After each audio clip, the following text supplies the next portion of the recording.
Hello, welcome back to Latte Hour. I am a little tired today, but I just had my latte, so hopefully that will give me a little boost. Hopefully it will hit sometime soon. But anyways, let's jump right into the topic for today, and that is the book of Ecclesiastes.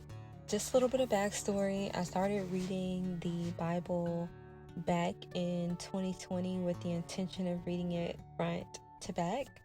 And I wanted to read it more in the historical context, just because all of my time in church as a child, they would just tell you, what to read on what week, and that's how you would do it. And I kind of wanted to see the full and complete picture, especially because I'm very interested in science and technology, and I wanted to see if the Bible gave any nod to any science or technology that they had back in the day. And so I struck up this conversation with a family member who suggested that it's great that I want to read this book, although be it slowly, because I'm pretty busy person, like everyone else, and so I just get to it when I get to it. But they suggested that I start off with that book, and so I finally got around to reading that book and reached out to that family member, and they so graciously offered to go through the book chapter by chapter and offer their insights and historical context on what King Solomon's life was like, I guess, of what historians were able to find out so far. So I was so grateful for that, and it was so helpful. And so all in all, basically what I got out of the book was that it was about time, which is something my family member definitely stressed a lot. And then it was also about there being nothing new under the sun. And so if you take these two, I guess, overarching themes, you start to see life in a more clear and more simplistic way. These concepts can literally be applied to everything that we do in life. And so starting off with time, we see that time is cyclic. The clock, it goes around every day. Every day there's day and there's night. And so you start to see during the book, he is kind of pointing out all of these cyclic patterns and how we're essentially on the wheel of time. I don't know if you guys saw that Amazon show. I saw the first season, never did get around to seeing the other seasons, but it was really good. So now that I'm speaking of that, I might try to jump back into it if it's still on Amazon. But nonetheless, we see that we're in this cyclic type of game of life, basically. And because it's cyclic, then now we know there's nothing new under the sun, because they're not per se repeating verbatim or repeating everything the same, but we see that just as we lived, there were generations before us that lived.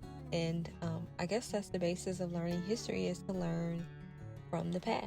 And so that's kind of what he is pointing out in this book. And so taking that other overarching theme of there's nothing new under the sun, and then you apply that to life, for me, I was able to apply it to a projects class that I have for my degree that I'm pursuing at the moment.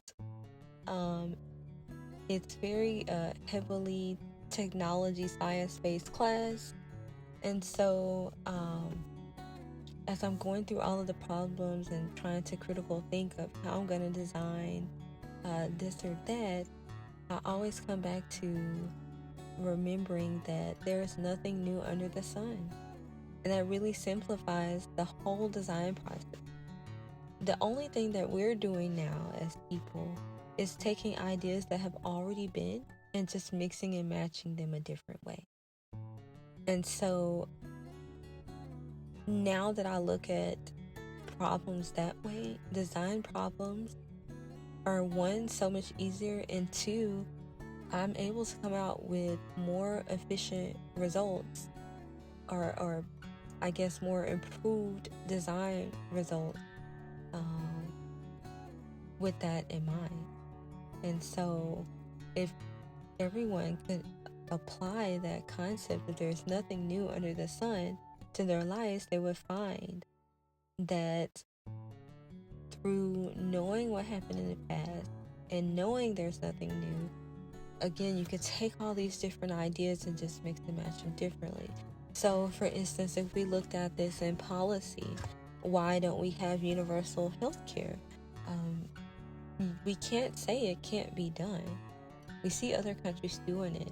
But then if we decide to do it, then we can improve on it so much more by taking these ideas that have already been done, either in other countries now or ideas that have been done far, far back in time, put those together, mix and match, and come up with something amazing, right? And again, looking at another application of those two themes, you're looking at your typical corporate 40-hour plus a week job, and you should start to ask yourself, why is all that time required? What was done in the past? Because there's nothing new under the sun. And then once you kind of go through those questions, who is making the system this way? Why do they want it to be overcomplicated? And why do they want us to be busy all of the time? What are they doing while we are busy? And then the most important question to ask yourself is, how do I want to spend my time under the sun? Because you won't always be under the sun. So I hope that you all get a chance to ask yourself these questions, go through these in the remaining part of your latte hour, because again, latte hours are never a full hour. They're just a short introduction to an idea that hopefully you will go out and expound on. And if you find anything great, or you answer those questions for yourself and you'd like to let us know, please drop it down in the comments below.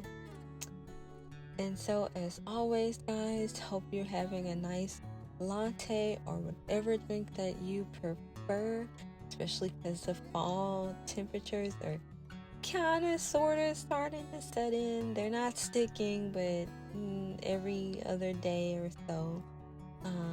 But with that, enjoy the rest of your latte hour, and bye now.